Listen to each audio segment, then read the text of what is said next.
Hello everyone students. आज हम लोग क्लास 11 का जो चैप्टर नंबर 7 है परमुटेशंस एंड कॉम्बिनेशंस इसको पढ़ेंगे। एक्चुअली बहुत सारे स्टूडेंट्स के कमेंट्स आ रहे थे फ़ोन से, मैसेज से कि सर चैप्टर नंबर 7 पढ़ा दीजिए, परमुटेशन एंड कॉम्बिनेशन। काफ़ी दिन हो गए थे कोई वीडियो अपलोड किए हुए और स्टूडेंट के ऊपर से डिमांड है कि सर इसको पढ़ा दीजिए। तो मैं आज से आप लोगों को परमुटेशन एंड कॉम्बिनेशन पढ़ाऊंगा और फिर आगे के चैप्टर भी पढ़ाऊंगा।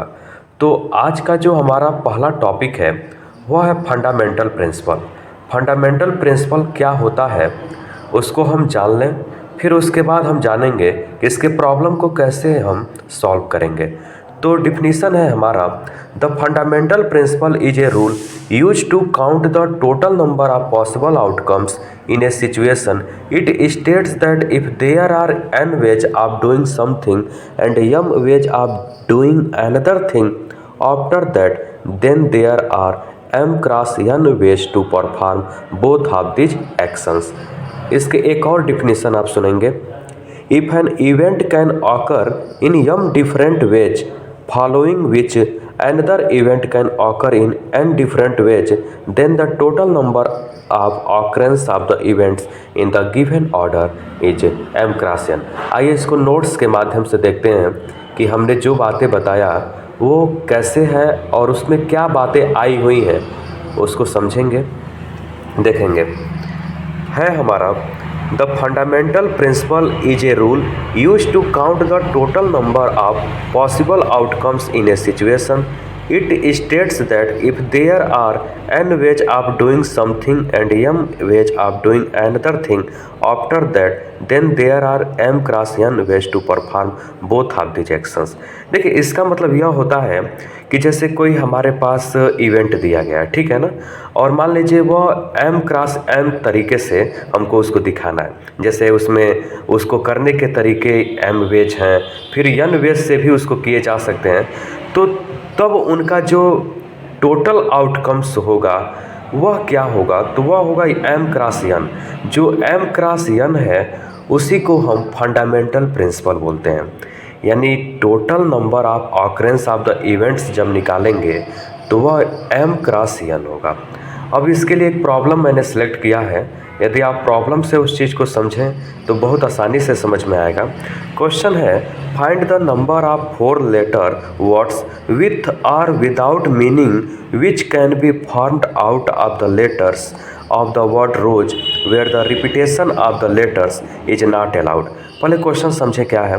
कह रहा है find the number of 4 letter words. आप 4 लेटर वर्ड्स के आप नंबर ज्ञात करिए विथ और विदाउट मीनिंग, जिसका कोई मीनिंग निकलता हो और नहीं भी निकलता हो। जैसे हमारे पास कोई 4 लेटर है, ठीक है, और जैसे मान लीजिए एग्जांपल में आपको रोज दिया गया है ROSE, तो इसको R को पहले स्थान पे रखें या लास्ट प्लेस पे, O को पहले पे रखें या S को लास्ट पे। तो इस तरह से रखने से कितने हमारे रिक्वायर्ड वर्ड होंगे जो बन सकते हैं, तो वह कितने हो सकते हैं।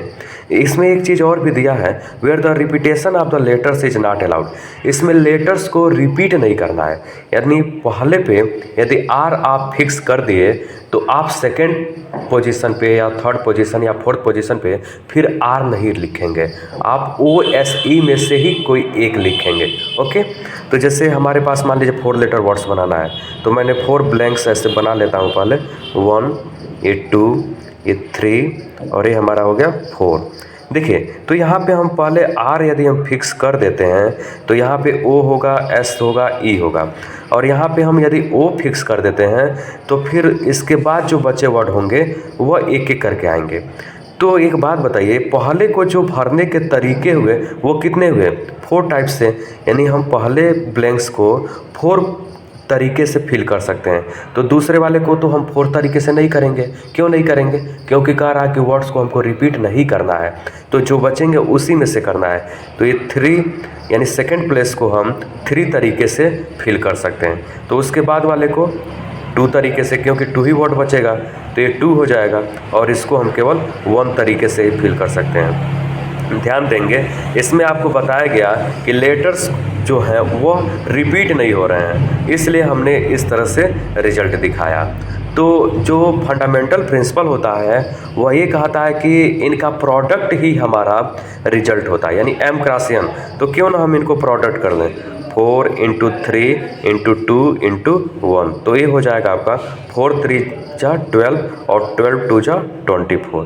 यानी कि जो हमारे वर्ड्स बनेंगे डिफरेंट टाइप्स के वह केवल और केवल 24 टाइप्स के ही बन सकते हैं, जिसका कोई मीनिंग निकलेगा नहीं भी निकलेगा। जैसे रोज है तो रोज का कोई मीनिंग होता है, लेकिन EOSR हो गया तो इसका कोई मीनिंग्स नहीं निकलेगा, लेकिन फिर भी ये वर्ड्स कहे जाएंगे क्योंकि वो 4 वर्ड्स से ही मिलकर बना है। तो इस तरह से इसका जो रिजल्ट आएगा वह 24 आएगा। उम्मीद करता हूँ ये प्रॉब्लम आपको समझ में आया होगा। सभी 11 के स्टूडेंट इस प्रॉब्लम को समझ पा रहे होंगे। यदि फिर भी कहीं दिक्कत है तो जैसे हम नेक्स्ट प्रॉब्लम लेंगे तो आपको प्रॉब्लम जो है आपका वो दूर हो जाएगा। ऐसे मेनी मोर प्रॉब्लम्स करेंगे तो एक कॉन्सेप्ट आपका बन जाएगा कि कैसे प्रॉब्लम सॉल्व हो रहा है। उम्मीद करता हूँ आपको ये वीडियो समझ में आया होगा। Thank you.